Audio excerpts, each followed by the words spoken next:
এই আলোচনায় কোরআনের কিছু আয়াত আপনাদের সামনে বলতে চাই। ফ্রান্সের সাম্প্রতিক ঘটনা নিয়ে ভাবতে গিয়ে এই আয়াতগুলো আমার সামনে আসে।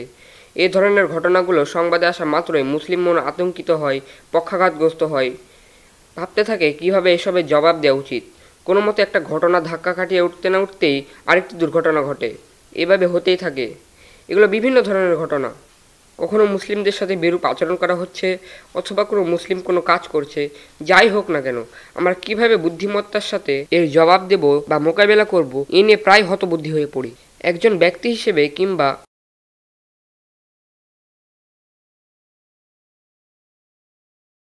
একজন মহান উম্মার সদস্য হিসেবে আমরা কি করব, আমি এই নিয়ে দুটি কথা বলবো ইনশাল্লাহ। প্রবল হতাশা সত্ত্বেও আমরা চেষ্টা করব সমস্যার সাথে সঙ্গতিপূর্ণ এবং সুসংগত কিছু ধারণা পেশ করতে।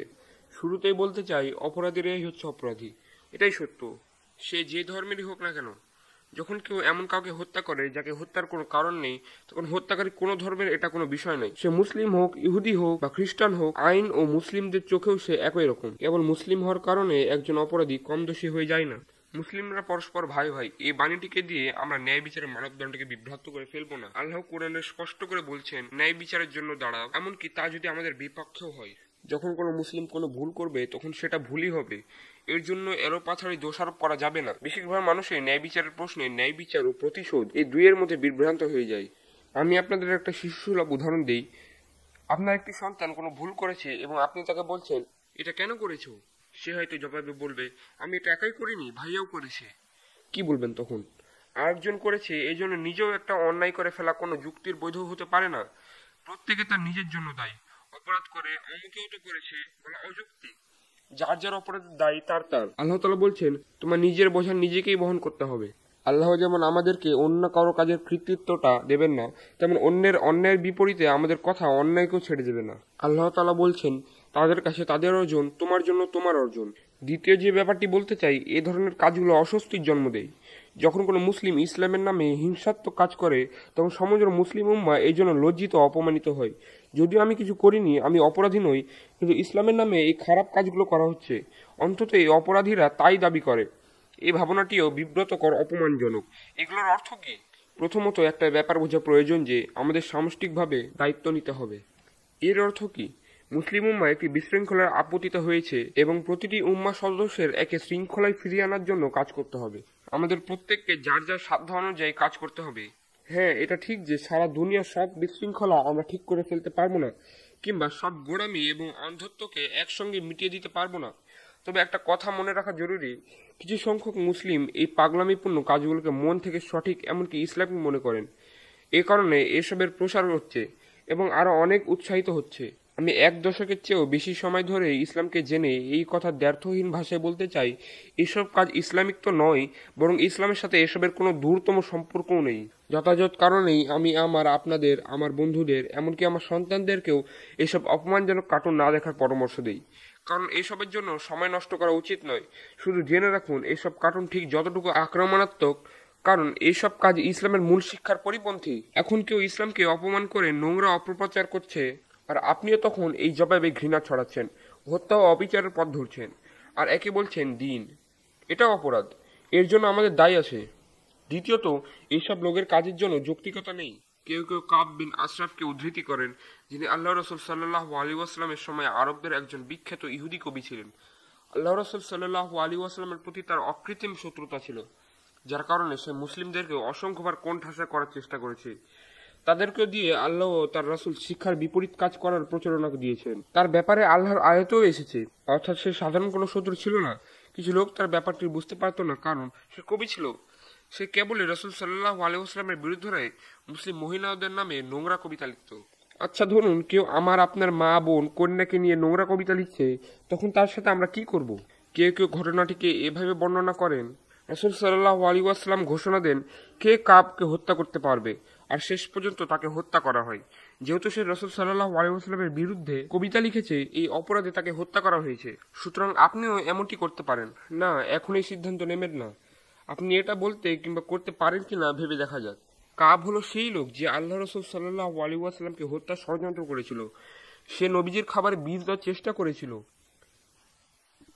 ঘটনাটা বদর যুদ্ধের অব্যবহিত পরে পরেই।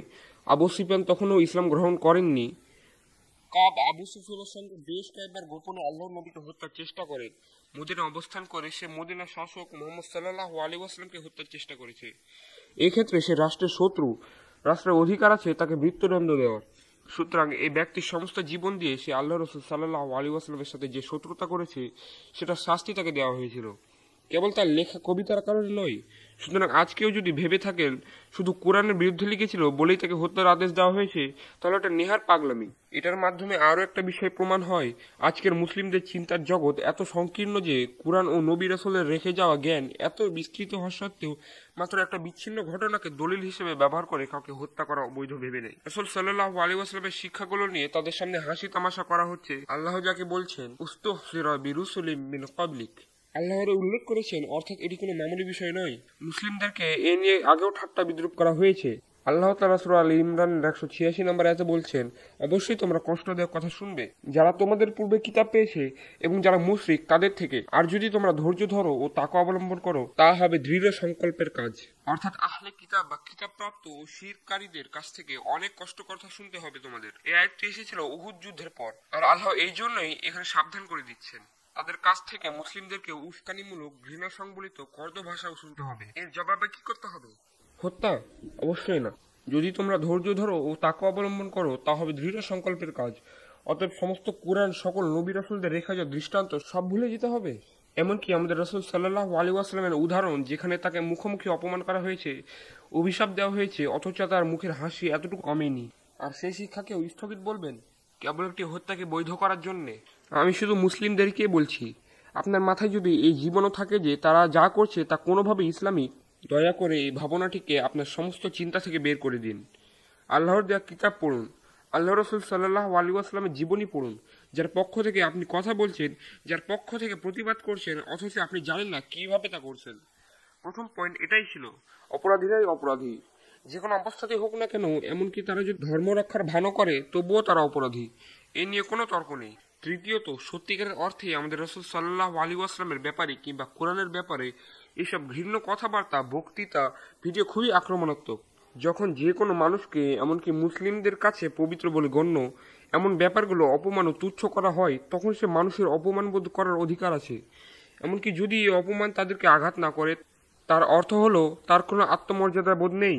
আমার মা বাবা কিংবা আমার নবীকে কেউ যদি কোনো বাজে কথা বলল, এটা আমাকে কোনোভাবে প্রভাবিত করবে না, তা কি করে হয়? অবশ্যই আচরণ আমাকে প্রভাবিত করবে, আমাকে অপমানিত করবে, রাগান্বিত করে। এই অধিকার আমার আছে, কিন্তু এখানে দুটো ভিন্ন রকম ব্যাপার আছে। অবশ্যই আমরা এই লোকদের বিরুদ্ধে যাদের অন্যায়ভাবে হত্যা করা হয়েছে সেখানে কোনো সন্দেহ নেই। এই ধরনের অজ্ঞাতপ্রসূত ও নোংরা কথার বিরুদ্ধে অপমানিত বোধ করার অধিকার আমরা রাখি, আর প্রতিবাদও আমাদের করতেই হবে। কিন্তু এই প্রতিবাদের নিয়ম আছে। আমাদের এইসব কথাকে হাসি মুখে মেনে নেওয়ার দরকার নেই। বাক স্বাধীনতার প্রমাণ বলে সুন্দরভাবে মেনে নেওয়ার ভানও করতে হবে না। ব্যাপার হলো আমরা এসবের প্রতিবাদ কিভাবে করব, এই প্রতিবাদের উপর অনেক কিছু ভিত্তি করে। আমরা যে কোনো কিছুর প্রতিক্রিয়া যেন একমাত্র আল্লাহর জন্য নিবেদিত হয়, রাসূল সাল্লাল্লাহু আলাইহি ওয়াসাল্লামের দেখানো পথে হয়। আর এখানে এসেছে আমাদের সমস্যা। সর্বশেষ পয়েন্টটাই মোটামুটি সবচেয়ে গুরুত্বপূর্ণ। আমার মনে হয় মূল সমস্যাটা এখানেই। কেন মানুষ ইসলামকে নিয়ে হাসি ঠাট্টা করে, কেন অপমান করে, কেন এসব কার্টুন বানায়, কেন তা অপপ্রচার, সম্পাদীয় কলমের আড়ালে সাংবাদিকতার নামে এসব চলছে। পুরো ব্যাপারটা দিন দিন লক্ষণীয় হয়ে উঠছে। তারা ইসলামের চরম পন্থা নিয়ে কথা বলে, কিন্তু ধর্মবন্ধ লোকের কথা বলে। ইসলামের সামরিক নির্দেশনার কথা বলে যেন তাতে সব মানুষকে মেরে ফেলার কথা বলা হচ্ছে, যেন তাতে মহিলাদের ব্যাগে ভরে ময়লার বালতিতে ফেলে দেওয়ার কথা বলা হচ্ছে। আস্তে আস্তে এই চরম পন্থার সংজ্ঞাটাও বদলে গেছে। এখন আপনি যদি 5 বার সালাত আদায় করেন তাহলে মোটামুটি চরমপন্থী। একজন মহিলা যদি হিজাব পরেন সে তো অবশ্যই চরমপন্থী। যদি কোনো পুরুষ দাড়ি রাখেন তিনিও চরমপন্থী। এই বাজে পরিস্থিতি আমেরিকার চেয়ে ইউরোপে অনেক বেশি প্রকট। আর আমাদের মানসিকতা কেমন? আমাদের মনে ভাবনা আসে এরা আসলে আমাদের পেছনে লেগেছে। এই কাফিররা আমাদের ঘৃণা করে, আমাদের কার্টুন বানায়, আমাদের বিরুদ্ধে অপপ্রচার চালায়, ইসলামের বিরুদ্ধে তাদের সকল পদচারণা। কিন্তু কেন? এখানে শুধু ওরা দায়ী, আমরা তো আইনাতের টাকাতেই ভুলে গেছি। আমি আপনাদেরকে বলছি, আল্লাহ নবীদের নিয়ে, সাহাবীদের নিয়ে যে সময় ঠাট্টা করা হতো এর কথা কোরআনে আছে, কিন্তু মৌলিক প্রশ্ন হলো তাদেরকে কেন ঠাট্টা করা হতো আর আমাদেরকে কেন ঠাট্টা করা হয়? এটা কি একই ব্যাপার? আমি বলবো না, এই দুটো একই না। সেই সময় ঠাট্টা করার মাধ্যমে ইসলামের প্রসারকে বাধা দেওয়ার চেষ্টা করা হতো, কারণ বিরোধীদের কাছে এই ছাড়ার কোনো পথ নেই। ইসলাম চিন্তার জগতে এমনভাবে প্রভাবিত করেছিল যে তখন অন্যায়কারীদেরকে চোখ খুলে দিচ্ছিল। ন্যায়ের পথে মানুষকে আহ্বান করছিল, সমাজের অন্যায়গুলোকে প্রশ্নবিদ্ধ করছিল। তরুণ, যুবা, বৃদ্ধ সবাই ইসলামের দিকে ধাবিত হচ্ছিল এবং তারা এটাকে বন্ধ করতে পারছিল না। সুতরাং তারা এই পন্থা অবলম্বন করা শুরু করলো। তারা রাসূল সাল্লাল্লাহু আলাইহি ওয়াসাল্লামকে মিথ্যাবাদী বলল, কিন্তু তাতে কাজ হলো না। তখন তারা ভাবলো, আমরা এইসব লোককে ঠাট্টা করতে থাকবো যাতে লোকেরা ভাবে এরা তেমন কিছু না, যেন এদের দিকে মনোযোগ না দেয়। এভাবে তারা বিভিন্ন রকম বুদ্ধি প্রয়োগ করত। এই সবই ছিল ইসলামের শক্তিশালী প্রসারকে বাধাগ্রস্ত করার জন্য। আমাদের সাথেও কি একই ঘটনা চলছে? আমি এই প্রশ্নের জবাবে তর্ক করব না। আমি বলবো, আজকে মুসলিমদের হাস্যাস্পদ করা হচ্ছে কারণ বাহ্যিক বেশভূষা, আচার আচরণ ও চালচলনের জন্য।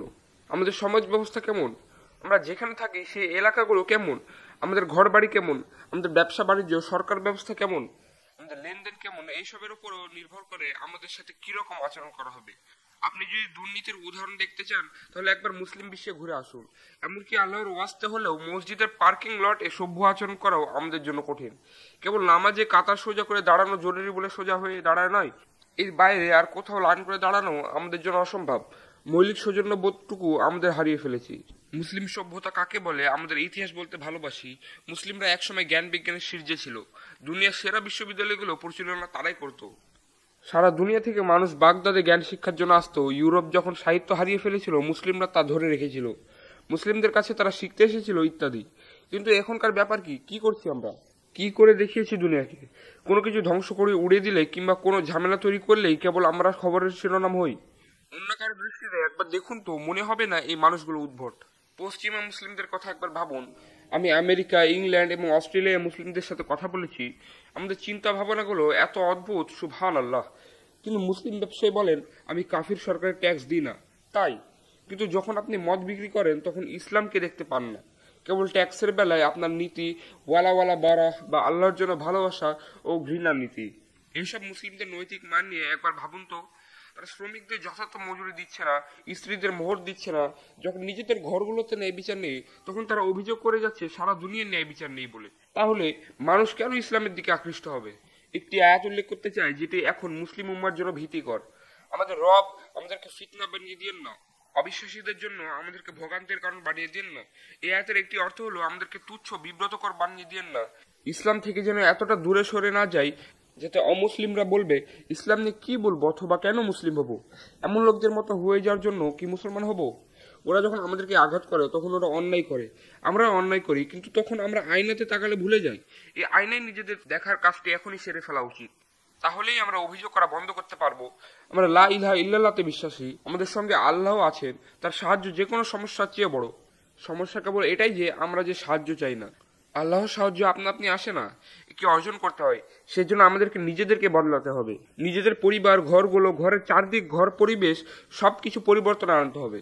আমাদের নৈতিক মানদণ্ড হারিয়ে গেছে। আমি উচ্চমানের শিক্ষার জ্ঞানের কথা বলবো না, কেবল মৌলিক নৈতিকতার কথা বলবো। এই আমেরিকা এবং সারা বিশ্বে আমাদের মসজিদগুলোতে টাকা তোলা হয়। টাকা সংগ্রহ করে আমরা ভাবি এই টাকা এই কাজে বা অন্য একটা কাজে ব্যবহার করা হবে। কেন? আপনি টাকা নেওয়ার সময় যে কাজের কথা বলছেন শুধু সেটাই কি করা উচিত নয়? জবাবে আসে, আমাদের কাছে ফতোয়া আছে। কি নিয়ে ফতোয়া? যে ফতোয়া আপনার অসততা করতে অনুমতি দেই। সুবহানাল্লাহ, এমনকি আমার ধর্মের নামে মিথ্যা কথা বলি। আপনাকে আপনার ঘরে তর্ক করতে হয়, বাবা আমাদের জাকাত দেওয়া উচিত এই বলে। বিচিত্র, একটা মুসলিম ঘরে জাকাত দেওয়া বা না দেওয়া নিয়ে যুক্তি তর্ক চলে। এ ধরনের মানুষদের জন্য আল্লাহর সাহায্য কেন আসবে? আমাদেরকে সর্বোত্তম জীবন ব্যবস্থাটি দেওয়া হয়েছে, এই শিক্ষাগুলো সর্বোৎকৃষ্ট। আপনার আয়নায় 1 মিনিট তাকিয়ে নিজের প্রশ্ন করি না, আমি কি ভুল করেছি? আমরা অনেকেই আলেম নই, ফকিহ নই, মুফতি নই এবং হওয়ার প্রয়োজনও নেই, কিন্তু আপনি বা আমি জানি আমরা কি ভুল করেছি। আল্লাহ এই জাতির লোকদের অবস্থা কোন দিন বদলে দেবেন। আল্লাহ এই কথাটি এই আয়াতে বলছেন, আল্লাহ কারো ভাগ্য ততদিন পরিবর্তন করবে না যতদিন না তারা নিজেদের পরিবর্তন করে। এই আয়াতের বাস্তবতা আমাদের পদার্থ বিজ্ঞান, রসায়ন বিজ্ঞানের থেকেও বেশি। নিজেরা নিজেদেরকে বদলানো, এটাই আল্লাহর জবাব। আমাদের জাতিগত সমস্যার সমাধানে এটাই আল্লাহর ইঙ্গিত। আল্লাহ তাআলা যখন বলছেন তোমরা বিজয়ী হবে যদি তোমরা মুমিন হও, সুতরাং যেহেতু আমরা এখনো বিজয়ী নই তার অর্থ হলো আমাদের ঈমানে গরমিল আছে, কারণ আল্লাহ কখনো ভুল বলেন না। এটা একটা দুঃখজনক ঘটনা। এসব একটার পর একটা ঘটতেই থাকে। আমাদের করণীয় হলো এসব ঘটনার পর আবাগলাপুত না হয়ে পড়া, সঙ্গে সঙ্গে ব্যাকুল হয়ে নিজেদের অসুস্থ নয় এটা প্রমাণের চেষ্টা করা উচিত না। আমরা চেষ্টা করতে পারি নবী রাসূলরাই করছেন, কিন্তু অনেক ক্ষেত্রেই মানুষকে বোঝাতে পারেন না। এদেরকে বোঝানোর কোনো উপায় নেই। যারা ঘৃণা করতে চায় তারা ঘৃণাই করবে, বরং তাদেরকে এমন কিছু অজুহাতে দেওয়া উচিত যেন তারা সত্যি আমাদের নিয়ে ঠাট্টা করতে পারে। সে অজুহাত বা কারণ হলো আমাদের বুদ্ধিসম্পন্ন জাতি। ইসলামের সবচেয়ে বড় হুমকি এর শক্তি নয় কিংবা তলোয়ার নয়। ইসলামের শক্তি এর চিন্তায়, জ্ঞানের ক্ষমতায়। এই জ্ঞানই অন্যায়কে চ্যালেঞ্জ করে। এই জ্ঞানই অন্যান্য মতবাদের অসারতা নিয়ে প্রশ্ন করে। আপনি কিভাবে ভাবছেন, কি করছেন, কিভাবে বিচার করছেন, চিন্তা করে করছেন তো কিভাবে সিদ্ধান্ত নেবেন, বানিয়েছেন। এই ধর্ম আমাদেরকে কি বলে? এই ধর্ম আমাদেরকে বলে আদাউ ইলাল্লাহ আলা বাসীরাহ, অর্থাৎ আমি আল্লাহকে ডাকি আমার চোখ খুলে দিয়ে। এই ধর্ম হলো চিন্তা গবেষণার। আমরা যখন আর এই চিন্তা গবেষণা করব না, ইসলামও আর স্বরূপ টিকে থাকবে না। আমরা মনে করি পশ্চাত্যে ইসলামের জন্য সবচেয়ে বড় হুমকি হলো জঙ্গিবাদ। মক্কার কুরাইশদের সাথে সত্যিকারের হুমকি ছিল আল্লাহর আয়াত, বদর যুদ্ধ নয়। আল্লাহর কথাগুলোই তাদেরকে তাড়া করত, কারণ সেগুলো তাদের হাজার বছরের পুষে রাখা ঐতিহ্যকে চ্যালেঞ্জ করেছিল। কেবল কিছু শব্দ। আজকে মুসলিমদেরকে সেসব শব্দের সাথে যোগাযোগ নেই। আপনারা জানেন, কেউ যখন কোনো তর্কে জিততে চায় তখন সে তর্কের জবাব না পেলে চিৎকার করে। সুতরাং সেই চিৎকারটা শুরু করলে বুঝে নিতে হবে সে হেরে গেছে, কারণ তার কাছে যুক্তিসঙ্গত কোনো উত্তর নেই। সেজন্য সে ক্রমাগত হতাশ হয়ে রেগে গেছে। বিবাদমান দুই ব্যক্তির মধ্যে যে আগে আঘাত করে সে আসলে হেরে গেছে বলেই আঘাত করে। আঘাতে প্রমাণ করে যে তার কাছে কোনো জবাব নেই। সে জানে সে হেরে গেছে, নিজের বক্তব্য জোরালোভাবে উপস্থাপনের সাহস তার নেই। এটাই তারই প্রমাণ। আল্লাহর দেওয়া জীবন ব্যবস্থার অনুসারীদের আল্লাহই প্রতিশ্রুতি দিয়েছেন। এর চেয়ে মজবুত শব্দ আর নেই। এর চেয়ে পাকাপোক্ত ওয়াদার কি হতে পারে? আমরা নিজেদেরকে শক্তিশালী ভাবতে পারি না, কারণ এই শব্দগুলোর সঙ্গে আমরা সংযুক্ত নই, সচেতন নই। আমরাই সেই জাতি যারা প্রত্যুত্তর দেবে বুদ্ধিবৃত্তিক পন্থায়, যৌক্তিকভাবে। আমাদের এই কথাগুলো দিয়ে জগতের সব অনৈতিকতাকে চ্যালেঞ্জ করা উচিত, যে কথাগুলো যুক্তি ও চিন্তার গভীরতার শক্তি থাকবে। নাস্তিক, আস্তিক, খ্রিস্টান এই সকলের সাথে বিশ্বাসের গভীর জায়গাগুলো নিয়ে আলোচনা করা প্রয়োজন। তাদের ধর্মের বিরুদ্ধে করা অভিযোগগুলো শোনা উচিত। কি সে অভিযোগ? শতাব্দী ধরে ইউরোপ থেকে শুরু করা সারা বিশ্বের মানুষ ভেবে এসেছে ধার্মিকেরা গোঁড়া, উগ্রবাদী, অসহিষ্ণু। এরা সমালোচনা গ্রহণ করে না। এদের সাথে কথা বলা অসম্ভব। একটা মুক্ত চিন্তার সমাজ গড়তে হলে একে আগে ধার্মিকভাবে হাত থেকে মুক্ত করতে হবে। সত্যি কথা বলতে এই অভিযোগগুলো খ্রিস্টাব্দের পর খ্রিস্টাব্দে উপযুক্ত হতে পারে, কিন্তু আল্লাহ তার রাসূল সাল্লাল্লাহু আলাইহি ওয়াসাল্লামকে দিয়ে যে ইসলাম পাঠিয়েছেন তা এই সব ধারণা সম্পূর্ণ বিপরীত। এটি সেই ধর্ম যেখানে সংলাপ আলোচনার দ্বার খুলে দেওয়া হয়েছে। আল্লাহ তাআলা সূরা আল বাকারার 111 নম্বর আয়াতে বলছেন, তোমরা সত্যবাদিতা হলে প্রমাণ উপস্থাপন করো। দেখুন কিভাবে একটা কিতাব আহ্বান করছে, শুধু তাকে বিশ্বাস করতে যাচ্ছে না, বরং যার যত দ্বিধা মতানৈক্য আছে সব দেখতে চাইছে। একেই তো মুক্ত চিন্তা বলে। এ বইটি আমাদেরকে মুক্ত চিন্তার চর্চা করতে বলছে। সুতরাং মুসলিমদের উচিত নিজেদের হৃদয়কে খুলে দেওয়া, কথা বলা। এ বইটি আমাদের যেভাবে শেখাচ্ছে সেভাবে চিন্তা করতে পারা। আমাদের মন খুলে কথা বলে, মানুষের সাথে মিশে এই সভ্যতাটাকে মানবতার দিকে ধাবিত করা উচিত। ওরা বলবে ধর্ম থেকে মুক্তি আসল মুক্তি, আর আমরা বলবো সত্যিকারের ধর্ম পারে মুক্তি দিতে। হ্যাঁ, মিথ্যা, ভুলে ভরা ধর্মাচার মানুষকে অত্যাচার করে, কিন্তু আল্লাহর দেওয়া দিন অনেক বেশি সুন্দর। আমরা যদি মানুষকে সেই সৌন্দর্য না দেখাতে পারি তবে আর কেউ পারবে না। ঠিক এই কারণেই আল্লাহ আমাকে এই দুনিয়ায় পাঠিয়েছেন। এই জাতির সদস্য হতে পারা অনেক মর্যাদার, অনেক বড় ব্যাপার। সম্মিলিতভাবে ভাবতে গেলে আমাদের কাঁধে এই পৃথিবীর 1/5 জনসংখ্যার বোঝা, যা আল্লাহর রাসূল সাল্লাল্লাহু আলাইহি ওয়াসাল্লামের দায়িত্বে ছিল। জেনে বা না জেনে যেভাবেই হোক এই জনসংখ্যার দায়িত্ব আমাদেরই। আমরা যখনই আমাদের এই দায়িত্ব ভুলে যাই তখনই একটা সমস্যার সূচনা ঘটে। আল্লাহর আনুগত্যে পিছিয়ে পড়ি, তার সাথে যোগাযোগ স্থাপনে ব্যর্থ হই। আমি দোয়া করছি আল্লাহ যেন আমাদেরকে আবার তার কোরআনের যোগ্য লোক বানিয়ে দেন।